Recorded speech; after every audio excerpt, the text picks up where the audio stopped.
Good morning. It's a rainy day from Kodiak, Alaska. Shocker. Yeah, it's a shocker. We get a lot of these. But we picked a special thing for today because of how rainy and you can see this wet snow falling. We wanted to show you how to manage a flintlock rifle. We're still waiting on the steel to rifle our barrel, so we thought we'd take advantage. And I got a beginner here, somebody that don't know any, some unofficial person. It's gonna help me. That's a lot. Well, maybe not a beginner. It's gonna help me, okay? I'm gonna show you the way we do this in the hills, because it'll go off every time in bad weather. Oh, it's raining, I'm not gonna take my flintlock out. No. This is how it works. I'm also gonna show you a couple things that makes it safe. What's more important, coming home or getting a buck? No, it's not, it's safe, okay? All right, now, listen. First thing to think about, a Southern Mountain rifle is managed off the toe of your boot. Woo. Yeah, see what I'm talking about? It's all the time on the toe. That butt of that rifle never touches the ground. Only rubes, politicians, and some kinds of salesmen lets the butt of their rifles touch the ground, right, Jen? Right.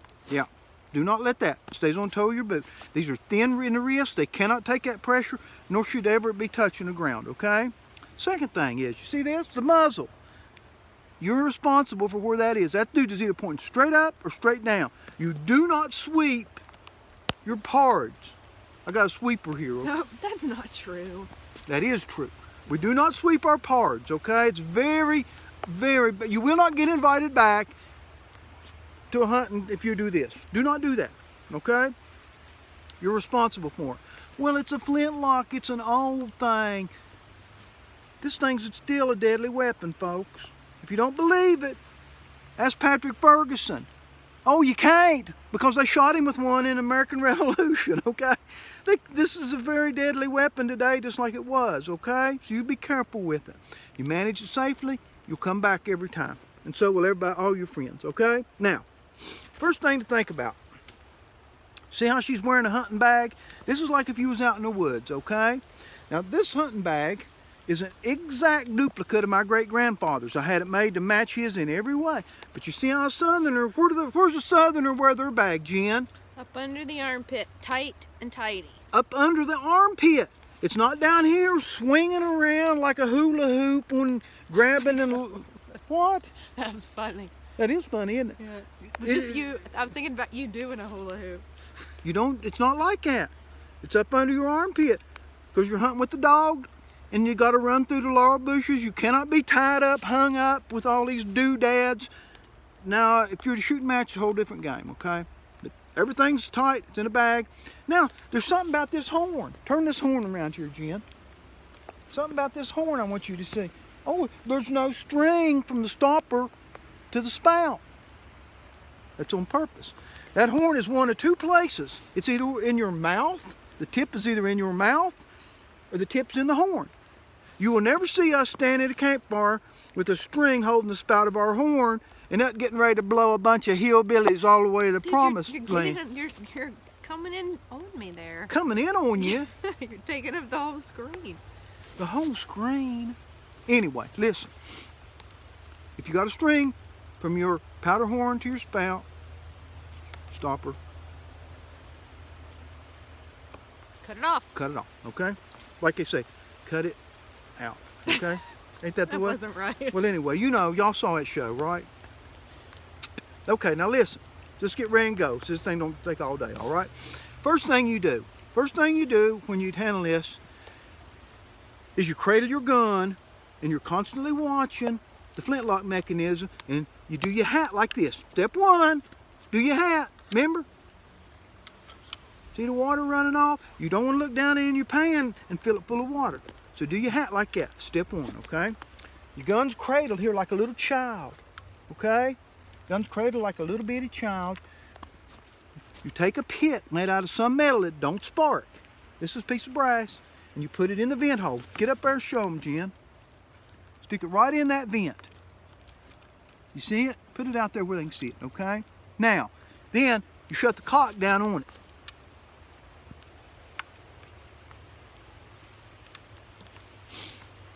you go. There you go. Now, you put the gun back on your toe. Put your powder charge in. Now you've left the pick. The vent is in effect stopped up with the pick, okay? There's a pick in there stopping it up. All right. Where's the spout? It's in her mouth. It's either in her mouth or in the horn. We're not worried. It's one of two places. Ask me how I know. Okay. Puts the powder charge in, and she slightly tamps it. You do the little dance. Step out here and do the little dance while you're doing it, right like that. That way, your powder charge levels out in the bottom of your gun. Is that where the curly shuffle That's came where the from? curly shuffle. Y'all remember Three Stooges? That's the curly shuffle. You do the curly shuffle. Okay. Now, next thing you do is you get out a piece of pure cotton, 100% cotton, and it is not your wife's hem of your wife's nightgown.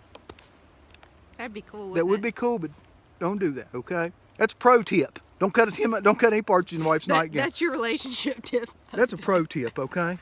Ask me how I know. All right. So Jim puts that down there. We're not gonna put the ball in because we're gonna shoot this thing here, and we don't want to waste a round just to show you, okay? Now, normally you'd take a short starter. What's 1986? 1986 was a good year for hillbillies. That's the year I won a lot of shooting matches, okay? What year do you think I was born? What year were you born? 2000? No, really. What year do you think I was born? 1987. 88. 88. Well, I got within a year, right? That's hand grenades and horseshoes. I'm close enough. That's better than what I thought you do. Yeah, 88. 88 was a good year, right? Okay. you had All me. right. So you put this thing down a little bit, and then you take your rod out of your rifle, and you push the whole fire down to the breech. Now, why is your rod black, John? Because it's ebony. You can't get ebony anymore. I got one you can't have. Okay. Watch now. See how her hand just goes in a little motion? You do not do this. Woo! Because the rod breaks, it go right through the palm of your hand. Ruin your day in the woods, promise you. Slow strokes. Pushes that down. She's got a mark here so she knows she's down at the bottom. Okay? You tamp it a few good times there when you get it at the bottom, and then you put the rod away. Put it back under your rifle so you got it for next time, okay? Now, this whole time you've been kind of keeping tabs of your mechanism, so it's time to prime it. So you bring it up under the brim of your hat, keeping the whole thing tight to you. You open the cock to half. Now listen, if you want to hear that click, pull it back. Here, now you know you're on half cock, okay? You take this out and you prime it. You take a little bit of prime. Now we use the same powder. This is 3F. We prime with the same granulation as we load the rifle with. I know you like a little priming horn with special powders and women's perfume and stuff. We don't need that, okay? We do not need these things, okay? Prime it like that. You don't need a lot of primer in there. Brush it down a little bit. Then you shut the frizzing and in effect shut the pan, okay? Now you've had to keep this dry under your hunting coat. Now my suggestion would be is not to prime. Leave your thing in there until you see a buck. I've killed 23 bucks with muzzleloading rifles. I didn't prime while I walked to the stand. If you want your gun to misfire, start priming and unpriming and priming and unpriming. When's the last time you jumped a buck and shot him? A big buck, right? Wait till you get on stand. Okay, now, so here we're set. Okay, so I'm going to get this and stand behind her shoulder. Now, one thing you got to remember about flintlocks.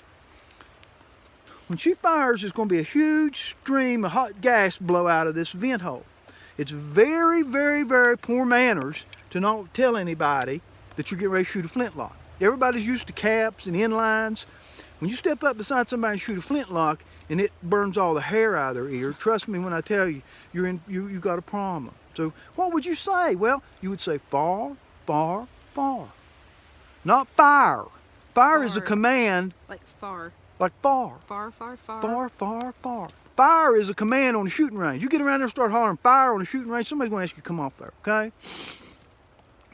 When I went into mines, they're still shooting coal. First time I ever heard that, a gentleman looked me in the face and he said, far, far, far. I said, I wonder what boom! Dynamite shot went off. I learned then, okay? When you hear that, that means the gentleman with the flintlocks getting ready to shoot, you step aside. So I'm going to stand over on the left side because I don't want to get tattooed. So here we go. Remember, safety glasses. Jen's got these bug-eyed Magoo safety glasses. She's going to put them on.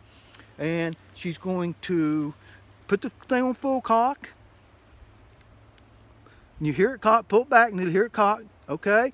Then you set the rear trigger when you're ready to shoot. You do not touch that front trigger. That front trigger's hair. You touch that front trigger, you're ready to shoot. Okay? So I'm gonna get the phone out, and I'm gonna stand behind her, and we're gonna shoot a squirrel up in this tree here. Okay? Okay. Wait just a minute. Now wait a minute. Wait a minute. Let me get in position here. Okay, Maestro. Shoot something up in that tree.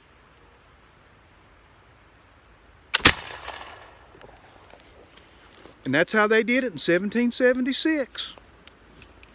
We'll see you in a few days.